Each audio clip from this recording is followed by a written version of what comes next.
We start by Governor Press Media. Thank you this evening for coming over here. And as we're here with our respectable colleagues, Honorable Chairman, ADC, DCM, MDC, our spokesperson, woman president, other colleagues, and Youth Federation president. We thank all of you. We welcome you. And today we are here with a serious matter which has been created by the state government, confusing the rural areas, trying to blindfold us in an excuse point of inclusion of 22,000 blue voters. So far, in more than 1 year time, they have been able to do only 5,000. So out of 22,000, do they mean to tell the state's voters population that for all 22,000, they will need 3 years more? And by and by, their aim and object is very clear: to avoid the village development. Unless and until the village development committee is constitutionally formed, it is difficult for the village people to have some development work. Today, I'm with my honorable colleagues here. We are really sorry to say that the ruling, both central and state government, have displayed their ill will to rural villages in Tipra by pushing away due time of 1 year back, and today going to be more than 1 year. And this is truly we want to highlight and display in our state. Even the common people should understand the policy of the ruling government, both BJP and IPFT. They have not given any regards. They have not respected the constitution. After even 2 times High Court had indicated that they should hold a village committee election. One after another. We don't understand why they are justifying their denial of the development of the state. They are able to do municipality council and other municipality bodies over the state, but they are denying the most rural, untouched, and undeveloped areas out of election of the village. The village committee is the constitutional bodies which is responsible to extend development works through government programs. And today, this Tipra Motha party to tell the people of Tripura, are you happy? Are we happy with the ruling intention of denying the rights of people to have development work through village community? And we are here respecting our Honorable Chairman, Mahal,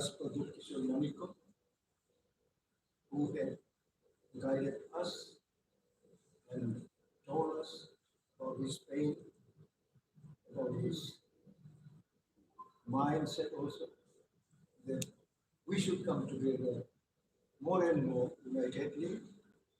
Therefore, Tipra Motha is strongly condemning the process of the state government by denying the rights of the people. In these circumstances, as a token of our stand and our future development, Tipra Motha will be organizing in all the district or sub-divisional magistrate's office on 19th of this month as a protest against the decision of the state government. So this is one. Number two, on 5th of November,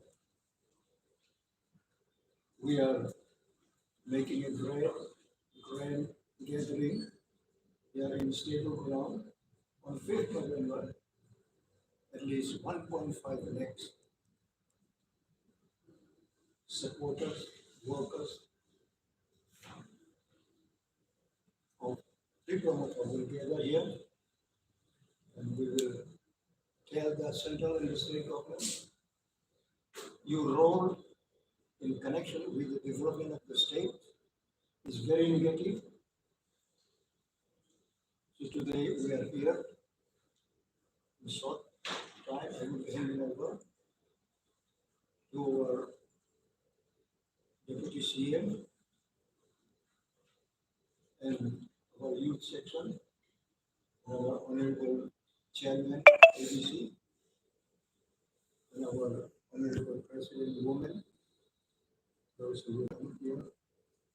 And we take our time so that we can brief our stand very clearly. That we are very unhappy, and we expected that the state government at least should give the minimum respect of the judiciary after the full bench, division bench have given its opinion also. Again, they went to the court, extending 15 days, something like that. And today, they have cleared that they will not hold village committee election before state election, state legislative assembly election. It's happened earlier, we remember it, and they will have to harvest their this honesty, and people of the state will give them a feedback of their work, their decision. So today, as a president of Tipra Motha, I appeal on electronic print media for your continual support in the way of highlighting our version, our decision in the interest of the state. So today also, I appeal to all of you to take the same stand. It's not that we are appealing to be in favor of us, but I will appeal each one of you in the interest of the villages, the rural areas, that at least the magnificent weapons of the development through blocks or district or subdivision, the development will be increased. But without these village committee bodies, who is going to do it? Whatsoever fund goes to the village, to the subdivision or block or district, all this money has been misused, and there is no accountability from the government side, and there is no law of rules. Everybody is doing in their own way. So this is our reaction today that we are really very unhappy. So in protest of all these wrong decision of the state government, on 19th of this month, we appeal to all our committees in the district, block, and local level, booth level, in all level of our organizational structure to organize a strong protest movement on 19th of this month. We want to fix from 11 to 3 p.m. because after dusk, it is risk to return to their respective houses. So with consultation with our Honorable Chairman, Maharaj Pradut Kishore Manikam, we feel that all these programs should be completed within 3 p.m. After 3, let us come and prevail the votes. Therefore, we appeal honestly to all rank and file of our organizational structure in district level, block level, local booth level also to organize smooth and very strong program. And for our 5th of November, a grand mass gathering, which we plan to organize here in stable ground, is another way of our program. And we believe, even from the city of Agartala, all other sub-regional headquarters, district headquarters, both indigenous population and local people, all walk of life of different languages, different belief, faith, will join Tipra Motha's program in protest against the revealing of this democratic process, the constitution. We find that the present ruling, both BJP and IPFT, are denying disrespecting the judiciary rules. Therefore, as a president of the party, I appeal, and now I will hand over to our next person to brief our system. And after that,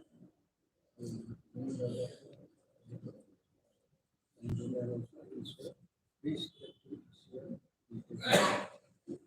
ধন্যবাদ সবাইকে এবং আমাদের ধন্যবাদ জানাচ্ছি।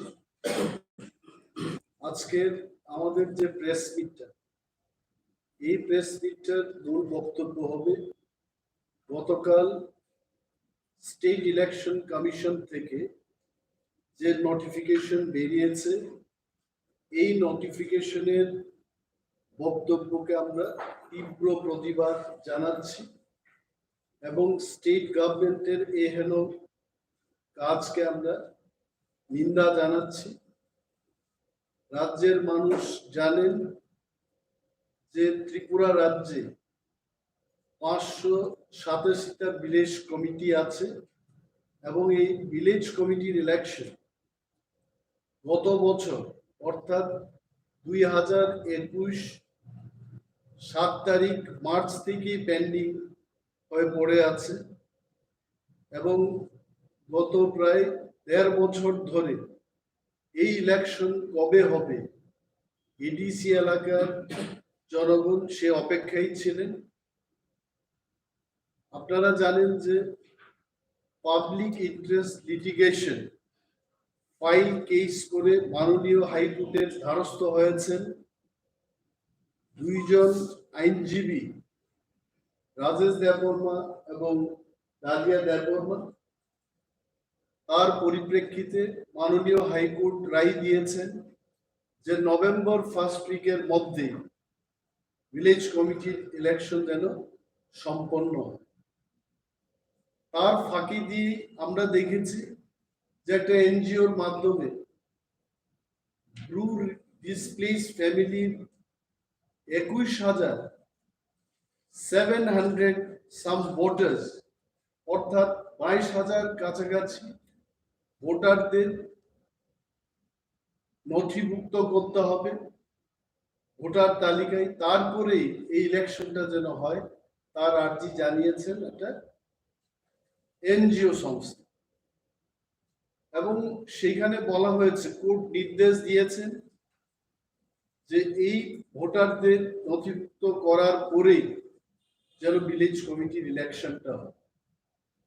কিন্তু গতকাল election commission থেকে, state election commission থেকে যে নোটিফিকেশন বেরিয়েছে সেখানে পরিষ্কারভাবে ওনারা বলেছেন যে এই বছরের 5 তারিখ জানুয়ারি ভারতের নির্বাচন কমিশন এবং ত্রিপুরার নির্বাচন কমিশন মিলে ফাইনাল একটা ভোটার তালিকা প্রকাশ করেছেন। তারপর দ্বিতীয়বার যখন সেটা প্রকাশিত হবে, এটা 5 তারিখ জানুয়ারি 2023-এর পরেই সেটা সম্ভব হবে। অর্থাৎ এই ব্রুট ডিসপ্লেস ফ্যামিলিদের ভোটার তালিকায় আর অন্তর্ভুক্ত করা যাবে না। এবং পরিষ্কারভাবে ওনারা নোটিফিকেশনে বলেছেন যে এই সময়ের মধ্যে ব্রুট ডিসপ্লেস ফ্যামিলিদের নথিভুক্ত করে ভিলেজ কমিটির ইলেকশন সম্ভব নয়। আমরা রাজ্য সরকারকে জিজ্ঞেস করতে চাই, ত্রিপুরার ইলেকশন কমিশনকে আমরা জিজ্ঞেস করতে চাই, গত বছর যখন ইলেকশনটা হওয়ার কথা তখন ইলেকশন কমিশন এবং রাজ্য সরকার বলেছে যে করোনা ভাইরাসের কারণে এই ভিলেজ কমিটির ইলেকশন করা যাবে না। তবে এই রাজ্যে আমরা দেখেছি যে করোনা ভাইরাসের প্রাক্কালেও আমাদের কাছে তথ্য আছে যে 13টা মিউনিসিপাল কাউন্সিলের ইলেকশন করেছে, 6টা নগর পঞ্চায়েতের ইলেকশন হয়ে গেছে। 25 তারিখ নভেম্বর 2021-এর মধ্যে এই নির্বাচনগুলো হলো।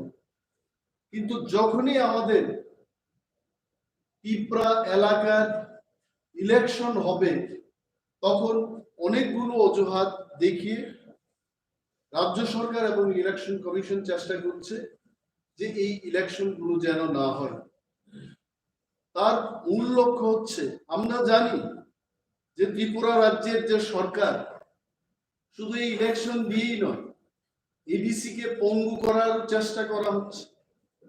আমাদের যে প্রজেক্ট গুলো রাজ্য সরকারের মাধ্যমে কেন্দ্রীয় সরকারের কাছে যাবে, সেখানেও কিন্তু রাজনৈতিকভাবে হস্তক্ষেপ করে তারা বারবার এই প্রজেক্ট গুলোকে এখানে বাধা দেওয়ার চেষ্টা করছে, থামিয়ে দেওয়ার চেষ্টা করছে এবং এডিসি কে আর্থিকভাবে পঙ্গু করার লক্ষ্যে। আপনারা নিশ্চয়ই জানেন এটা, যে ট্রাইবাল ওয়েলফেয়ার ডিপার্টমেন্টের মাধ্যমে এডিসি কে পরিচালনা করার চেষ্টা করছে। কিন্তু tribal welfare department itself cannot be the guardian of TTADC, এবং ট্রাইবাল ওয়েলফেয়ার ডিপার্টমেন্ট গত 5 বছরে ট্রাইবেলদের কোনো ওয়েলফেয়ার করেনি, বরঞ্চ যেখানে যেখানে ট্রাইবেলদের উন্নয়ন বা তিপ্রাসীদের উন্নয়ন হবে সেই কাজগুলোকে বাধা দেওয়ার চেষ্টা করেছে। ফুটবল টার্ফের কথাই বলুন, যখন এডিসি সেই কাজগুলো পেয়েছে সেখানেও তারা ভাগ বসানোর চেষ্টা করেছে, কাজগুলো যেন না হয় তার দিকে তারা সর্বদা চেষ্টা করেছে। এই যে অবস্ট্রাকশন, টিটিএডিসির প্রতি এই হেন আচরণ রাজ্য সরকারের এবং তার ট্রাইবাল ওয়েলফেয়ার দপ্তরের, তার পেছনে কারণটা কি? আমরা রাজ্যের মানুষকে বলবো এই কথাই যে ভারতবর্ষের নয়, পৃথিবীর লার্জেস্ট একটা পার্টি, পৃথিবীর বৃহত্তম পার্টি বলে দাবি করছে ভারতীয় জনতা পার্টি। যদি বিশ্বের এই প্রধান দল, বৃহত্তম দল তারা হয়েই থাকে, যারা বলে যে আগামী 50 বছর ধরে ভারতবর্ষের প্রতিটি ইলেকশনকেই তারা জয়লাভ করবে, তাদের এত ভয় কিসের? যে ত্রিপুরা মথা একটা ছোট্ট পার্টি, হয়তোবা বিশ্বের সবচেয়ে ছোট দল হতে পারে ত্রিপুরা মথা, এই পার্টিকে কেন ভয় পাচ্ছে? তার কারণটা কি? কারণ তারা জানে যে এই মুহূর্তে যদি ভিলেজ কমিটির ইলেকশন করা হয় ত্রিপুরায়, 587টা ভিলেজ কমিটির মধ্যে বিনা প্রতিদ্বন্দ্বিতায় ত্রিপুরা মথা 400-400-এর বেশি ভিলেজ কমিটিতে জয়লাভ করতে পারবে। এই পরাজয় থেকে যেন তারা নিজেকে বাঁচিয়ে রাখতে পারে, তার লক্ষ্যেই কিন্তু এই ইলেকশনটা করছে। কিন্তু আমাদের প্রশ্ন হলো, আপনি ভিলেজ কমিটি থেকে বাঁচতে পারেন, আপনি অন্য আরেকটা ইলেকশন থেকে নিজেকে বাঁচাতে পারেন, কিন্তু বিধানসভাতে আপনার কি অবস্থা হবে? আপনি বিধানসভা থেকে বাঁচতে পারবেন? ত্রিপুরার মানুষ মনে রাখছে যে বিজেপি এবং তার সহযোগী দলের কি প্রতিশ্রুতি ছিল। 2018 সালের নির্বাচনে ঘরে ঘরে মোবাইল ফোনের ব্যবস্থা হবে, এই কথা কিন্তু মানুষ ভুলে যাননি। ঘরে ঘরে রোজগারের ব্যবস্থা হবে, এই ধ্বনি আজকেও ত্রিপুরা রাজ্যের মানুষের কানে বাজছে। আমরা বলবো যে এই ভিলেজ কমিটি নির্বাচনকে এড়িয়ে যাওয়ার একমাত্র লক্ষ্য হচ্ছে যে ত্রিপুরা মথা যেন ত্রিপুরার ত্রিপ্রাসাদের কণ্ঠ হয়ে দাঁড়াতে না পারে, এই কণ্ঠকে স্তব্ধ করে দেওয়ার একটা চেষ্টা। কিন্তু আমরা আজকে এই সাংবাদিক সম্মেলনের মাধ্যমে রাজ্যের প্রতিটি মানুষকে এই কথা বলবো যে ভিলেজ কমিটিকে থামিয়ে দিয়ে ত্রিপুরা মথার কণ্ঠ প্রতিরোধ করা যাবে না, এবং ত্রিপুরা মথা লড়াই করবে, লড়াই করে যাবে ত্রিপ্রাসাদের অস্তিত্ব রক্ষার্থে, এবং আমাদের সাংবিধানিক অধিকার আদায়ের লক্ষ্যে আমরা আন্দোলন গড়ে তুলব। আমাদের প্রেসিডেন্ট উনি বলেছেন যে আগামী 19 তারিখ অক্টোবর প্রতিটি রুরাল ডেভেলপমেন্ট ব্লকের প্রাঙ্গণে ত্রিপুরা মথা তার সমস্ত শক্তি দিয়ে আমরা আন্দোলন গড়ে তুলব, এবং ইলেকশন কমিশনের এই সিদ্ধান্তকে প্রতিবাদ জানিয়ে আমরা আন্দোলন করব। আরো আপনাদের এই কথা বলব যে এই যে বিজেপির এই হেন কার্যকলাপ, যে আজকে ত্রিপুরা মথার উপর অ্যাটাক করছে, এমপি বাবুকে বসিয়ে তারা বলছে যে এডিসিতে সুপ্রশাসন হচ্ছে না। কে বলেছে? কে খবর দিয়েছে ওনাকে? উনি একদিনও এসছেন এডিসির সদর দপ্তরে? যিনি এমপি, মাননীয় এমপি, যিনি সাংবাদিক সম্মেলন করে বলছেন জোরজার প্রশাসন, তার কোনো শৃঙ্খলা নেই, এডিসিতে এই কথা বলেছেন। আমি মাননীয় এমপি কে প্রশ্ন করছি, আপনি এই 16 মাসে ত্রিপুরা মথার প্রশাসন, আমরা যখন আমাদের কাজ শুরু করেছি, আপনি কোনোদিন এসছেন? এডিসির খোঁজ খবর নিয়েছেন? আমাদের কি অসুবিধে, কি আর্থিক সংকট, আপনি খোঁজ নিয়েছেন? আপনার একটা দায়িত্ব আছে, আপনি কেন্দ্রীয় সরকারের সাথে আলোচনা করতে পারতেন। রাজ্যের বাজেট 26,800 কোটি টাকা, সেখানে এডিসি কে দেওয়া হচ্ছে মাত্র 619 কোটি টাকা। এই খবর কি মাননীয় এমপি সাহেব জানেন? এটা আসলে কিছুই না। তারা জানে যে ত্রিপ্রাসারা থানসা হচ্ছে, এডিসি এলাকার সত্যিকারের উন্নয়ন কারা চায়? ত্রিপুরা মথা সেই কাজ করতে চায়, ত্রিপুরা মথাই সেই উন্নয়ন আনতে পারে। এটা বিজেপি এবং আইপিএফ তারা বুঝে গেছে। মহারাজা প্রদ্যুৎ কিশোর মানিক্যের ওনার যে ইমেজ, এই ইমেজটাকে খারাপ করার চেষ্টা করছে, তাই সেই কথাগুলো বলছে। কে বলেছে? আমরা এডিসিতে ক্ষমতায় আসার পর আমরা টেলিমেডিসিনের সুচিকিৎসার ব্যবস্থা আমাদের এডিসি এলাকার মানুষের মধ্যে আমরা পৌঁছে দিতে পেরেছি। এই কাজগুলো গত 38 বছরে কেউ করেনি। এই কথাগুলো ওনারা বলবেন। আজকে গরিব মানুষের মধ্যে পানীয় জলের ব্যবস্থা থেকে শুরু করে এই শীতকালে শীত বস্ত্র সমস্ত কিছু, এই সমস্ত ডিস্ট্রিবিউশনে আমরা অগ্রগণী ভূমিকা নিয়েছি। এই কথাগুলো তারা বলবে না। এবং আজকে আমাদের জোনাল সাব জোনালের মাধ্যমে যাই ফান্ড রয়েছে আমরা কাজ করছি, প্রতিটি এলাকায় মানুষের কাছে এডিসির প্রশাসনকে পৌঁছে দেওয়ার চেষ্টা করছি। এই কথাগুলো তারা বলবেন। এডিসি এলাকার মানুষ কোনোদিন যুব উৎসব বা ক্রিকেট লিগ, ফুটবল ম্যাচ, বিভিন্ন আমাদের সাহিত্য সংস্কৃতিকে নিয়ে চর্চা, এগুলো কখনোই কেউ করেনি। এগুলো আমরা গত 16 মাসে আমরা দেখিয়েছি, এই কাজগুলো আমরা করছি। তারপরেও এমপি সাহেব বসে বলছেন যে এডিসির কোনো কাজ হচ্ছে না এবং যা টাকা হচ্ছে সেগুলো খরচ করতে পারছে না। এগুলোকে আমরা বলবো যে বিজেপি এবং তার সহযোগী দল যেভাবে আমাদের বিরুদ্ধে কথা বলতে চেষ্টা করছে, এইগুলোকে আমরা খণ্ডন করছি। এবং আমরা ত্রিপুরা রাজ্যের ত্রিপ্রাসাদের কথা বলবো, তাদের নিয়ে আমাদের আন্দোলন থাকবে, তাদের নিয়ে এই দল। তার অর্থ এই নয় যে ত্রিপুরা রাজ্যের যারা নন ত্রিপ্রাসা তাদের বিরুদ্ধে আমরা যাব, এই কথা আমরা বলছি। সংবিধানে যা আছে আমরা সেটাই চাই। এবং আজকে আমাদের অনেক কর্মীদের বিরুদ্ধে পুলিশি কেস, বিভিন্ন হয়রানি এগুলো করা হচ্ছে। কেন করছে? তারা চেষ্টা করছে যে মানুষের সমর্থনে তারা আর ইলেকশনে জয়লাভ করতে পারবে না, তো বাঁকা পথে ইলেকশনে জিতা যায় কিনা তার চেষ্টা করছে। কিন্তু আমরা বলছি যে ত্রিপুরা মথা তার সমস্ত শক্তি নিয়ে আগামী বিধানসভা নির্বাচনে আমরা লড়াই করব এবং যারা আমাদের দাবির সাথে সহমত পোষণ করবেন তাদের সাথে আমরা কথা বলবো।